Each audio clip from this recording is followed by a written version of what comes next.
That's a wrap for Stand Up Memories season number 1. We did a whole season. It was a whole season and it was great. And now we've got the best of Stand Up Memories coming right at you in this episode. You're known for your catchphrase after doing a great joke and getting a big laugh, turning the crowd and going, "Come on!" And I was thinking, can other occupations do this? Can a doctor finish a successful operation, step back and look at everybody in the operating room and go, "Come on!" That's funny. I love that. Where did the "come on" come from? You know what? I don't know. I'm pretty sure I didn't do it in my band, but when I started producing shows on Long Island, there were no comedy clubs, you know. Yeah. And you have to get the people's attention. You know, they'd be drinking and doing whatever. I mean, I remember climbing up and turning off the hockey games, and lucky I got away with my life. And I think I just screamed like Joe Mullen down in Fort Lauderdale comic strip used to love to watch me. And when I'd yell, "Come on," he would turn to the other guys and say, "He will not be denied."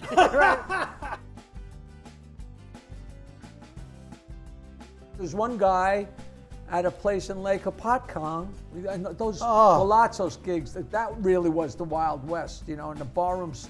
And I was on stage playing Stump the Joke Man, and some guy way in the back goes, "Jackie, where's your license plate?" And I said, "I don't know."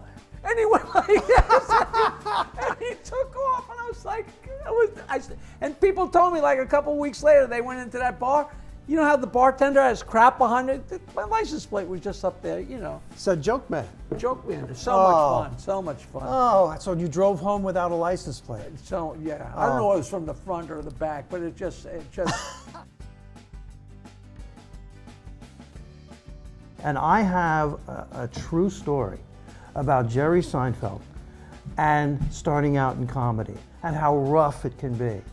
I would go on stage at 2 in the morning. I went on at 2:45 in the morning once at the comic strip because they were 3 people here, 4 people here. Not even, just 3 people. 3 people. If there was anybody there, the comic strip knew what they had and they were developing comedians. So I go up and there's 3 people there. And I am up on stage and I'm new and I'm doing my quote unquote material, if you can call it that.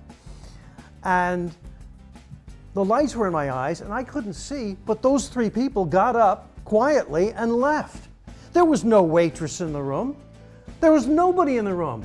But I didn't know that the audience left. I wasn't getting laughs, but I didn't get laughs anyway. I just kept going. Jackie, nothing had changed. Nothing had changed. I kept going. And at the comic strip, there was a little window you could look into the room, and Seinfeld was hanging out of the bar, looked through the window, sees that I'm performing to nobody, and I will never, ever forget this as long as I live. He walked down the aisle to the side of the stage where I noticed him, and he looked at me and he said, "Hey man, there's nobody here." And I just went, "Oh, okay." So when comics complain I performed to 2 people or 3 people, I performed to nobody. You got the trump card. I beat that. I am married to a stand-up comedian. You know her, Peaches Rodriguez. One of our biggest fights ever. I'm booked at a hotel in the Catskills. She goes with me for the ride. They switched me out of the room I was supposed to be in. There was some confusion about the room being booked or and they moved me into the disco where people are dancing and having a blast, but they booked a comic, so they turn off the music. Everybody is told to sit down. I'm sorry. When you said change the room, I thought they gave you a moved nice me. suite and No. They room. moved the place room where performing. Where I was performing. They moved me to the disco, and they're dancing and having a blast, and they turn it all off, and they say, "Here's a comic," and I go up, and I had to do half an hour, and they hated me. They wanted to dance. I understand where they were coming from. I tried crowd work. I tried my material. I went back to the crowd work. I couldn't get a laugh. I couldn't get them, Jackie. And the longest half hour of your life. The longest half hour of my life, and I'm, the sweating and the horrible feeling that you're going to have to leave show business. And I get off stage. I finish the time. I sit down next to my wife, Peaches Rodriguez, and that horrible feeling, and every comic knows it. Oh, oh. And she turns to me and she goes, you know, I think I could have got him. And I'm like, are you kidding me? Talk about making a bad... The worst possible thing you could say. This is Jackie Mason. We're brand new comics, and this is Jackie Mason, and like, we're still a little gaga. You know, I haven't been away with Rodney yet. This is a big deal. And he's sitting in a chair, and Minervini and me and Barry Mitchell are sitting at his feet, literally tossing ideas. And he's standing like that, that's a good idea, I don't know. And I said something, I would give anything to know what I said. And he said, you just thought of that? I said, yeah, that just came out of your head. That thought came into you and you thought that right now. He said, yeah, it's just, you know, he said, my friend, that's genius. You're a genius. And I'm like, Jesus, I've been doing this for 6 months and Jackie Mason is calling me a genius. That, you're sitting there and we're talking about this and you thought of that right then there. I said, yeah, you are, my friend, you are a genius. We should go to the deli. Let's go get some sandwiches. And we get up and we walk to the elevator. And it's an old building where the door opens and the elevator has the lattice. And the elevator operator pulls open the lattice and we go in the elevator. The elevator operator closes the lattice, closes the door, and we go down to the first floor. And as we're getting out of the elevator, Mason says to the elevator operator, you just brought us down here from up there. You, my friend, are a genius. And I was like, whoa.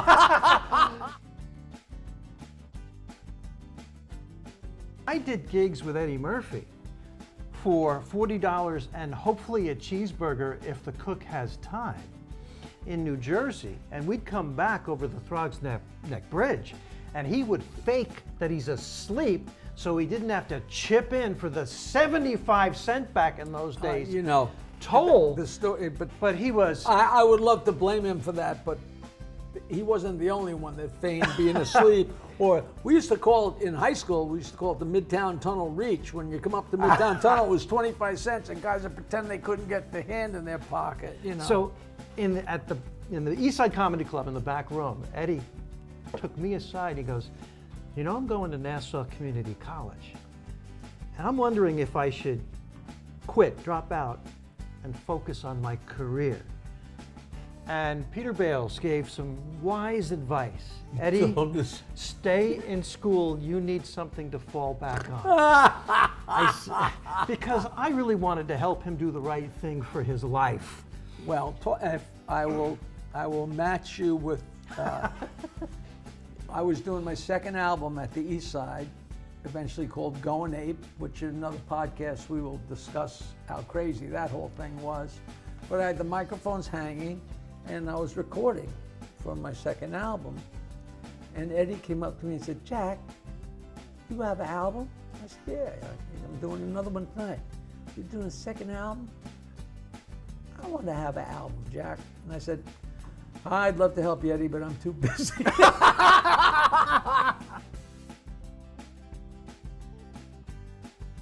This is probably not politically correct, but I don't really care. The funniest joke that Ron Richard had, he said, the other night I came out of the Improv and there was an Asian gang, a bunch of little kids, like 10, 11, 12-year-old little Chinese kids. But they were a gang and they came at me and they all had knives. And I was so freaked out and they attacked me, but I got away. And the next day, my back pain went away. Which was just so smart. The classic heckle with Don Rickles? No, what's that? Some lady was heckling him in Las Vegas or Atlantic City, a big, huge crowd. And he finally got fed up and said, lady, how much you charge to rent a house? And she yelled, how many rooms? And he was dumbfounded. He said, you win. You win, lady. I don't know if that's apocryphal or whether that really happened, but that is a great, great story. Bob Woods had a great joke in his act about Phil Rizzuto, because he did impressions. I know it well. And he did impressions, and but we worked on Long Island. All of a sudden I got the gig Mustache Pete's in Haskell, New Jersey from Ron Richards. So I'm taking my amplifier and a couple of comedians, and we're doing these shows in Haskell, New Jersey. And Woods gets up to do his act, not realizing he's not on Long Island. Okay. He's in New Jersey. And he goes, "Hello, I'm Phil Rizzuto from the Money Store.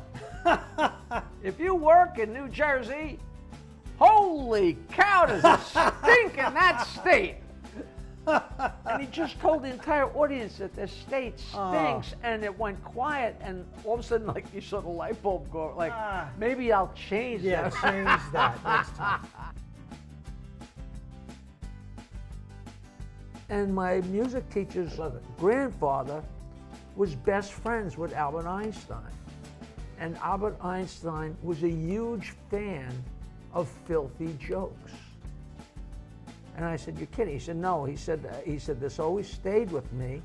Because later on, I don't know if you saw on cable TV, they had a show called Genius, and the first one was like a 2-hour show about Albert Einstein. You know, he married his cousin, and he was not a sex maniac, but you think of him solving the world's problems. You don't think of him with his pants down chasing women, but you know, he's a guy. But Albert Einstein loved dirty jokes, and his favorite dirty joke was, "My dick isn't that big, but I love every foot of it."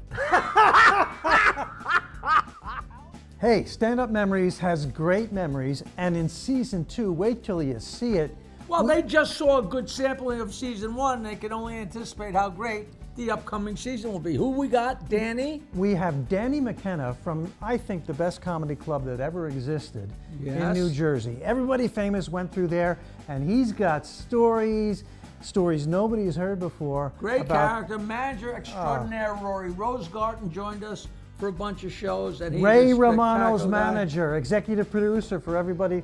And we had Dave Cribley, a journalist who's Newsday. been around Long Island for 37 years.